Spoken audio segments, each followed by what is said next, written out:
নমস্কার, 7 hour news নেটওয়ার্কে আপনাদের স্বাগত। গ্রীষ্মের তীব্র দাবদাহে শরীর ঠিক রাখতে কি কি উপায় অবলম্বন করবেন, আজকের প্রতিবেদনে রইল অভিজ্ঞ ডাক্তারের পরামর্শ। সূর্যদেবের চোখ রাঙানিতে গোটা দক্ষিণবঙ্গবাসীর একেবারে ওষ্ঠাগত প্রাণ। উত্তরে বরুণদেব খানিক দয়া করলেও দক্ষিণবঙ্গে বৃষ্টির আশা খুবই ক্ষীণ।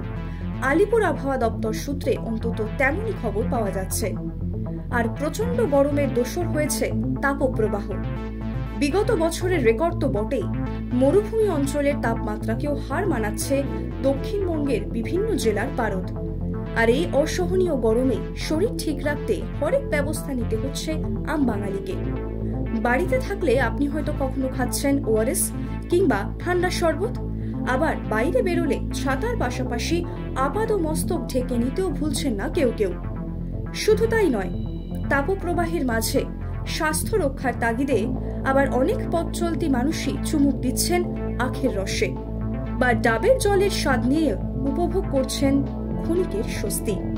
কিন্তু আমরা যা যা করছি তা কি সবকিছুই ঠিক? এই গরমে খুদেদের জন্য কি ধরনের সতর্কতামূলক ব্যবস্থা নিতে পারেন অভিভাবকেরা? হাবড়া রাজ্য সাধারণ হাসপাতালের সুপার বিবেকানন্দ বিশ্বাসের কাছ থেকে শুনে নেব তিনি কি বলছেন এ বিষয়ে। সকালবেলা অনেক একটা খুলে যায়, আমি দেখতে পাই ছাতা ব্যবহার করে না বা রাস্তায় তারা সবাই মিলে একসঙ্গে যাচ্ছে। আবার হঠাৎ করে বাড়ি চলে গেলে হয়তো গিয়ে হয়তো অনেকের বাড়িতে গেল না, একবারে হয়তো বরফ হয়ে দিল। এইগুলো না খুব মুশকিল আছে, নিজেরা বুঝতে পারে না কি করা উচিত। এরা যদি ছাতা নিয়ে বেরিত বা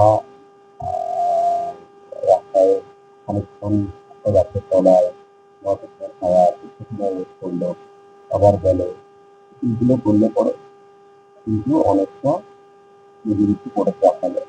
তারপরে বেশি করে জল খাওয়ার পাশাপাশি গরমের দহন জ্বালা থেকে রক্ষা পেতে ঢিলে ঢালা পোশাক পরারও নিদান দিলেন তিনি।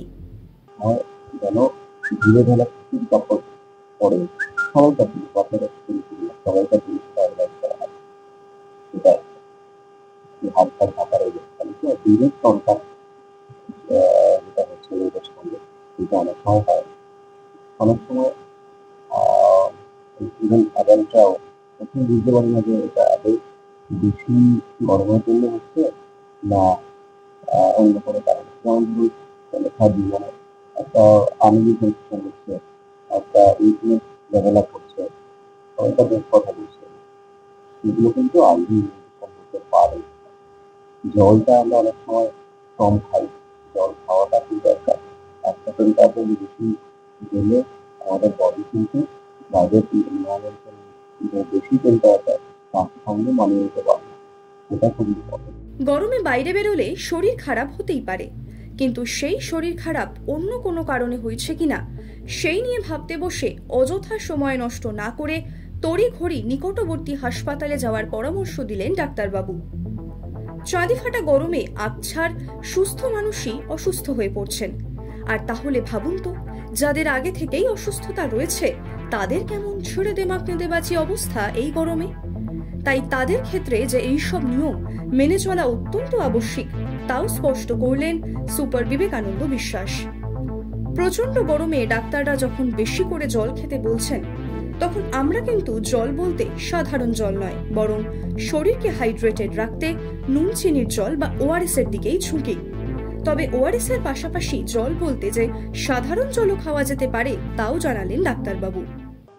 নর্মাল জল খেতে পারে, ডাবের জল খেতে পারে, ওআরএস জল সবসময় যে বেশি খাওয়াটা ভালো তা নয়।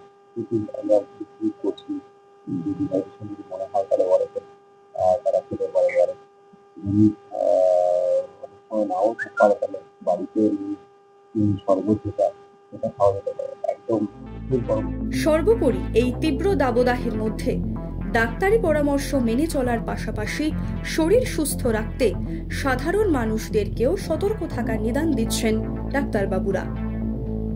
হাবড়া থেকে শান্তনু বিশ্বাসের রিপোর্ট, 7 আওয়ার নিউজ নেটওয়ার্ক। আরও বিভিন্ন খবরের আপডেট জানতে হলে 7 আওয়ার নিউজ চ্যানেলটিকে সাবস্ক্রাইব করতে ভুলবেন না, কারণ আপনাদের একটা সাবস্ক্রিপশন আমাদের কাছে অত্যন্ত মূল্যবান। জয় হিন্দ।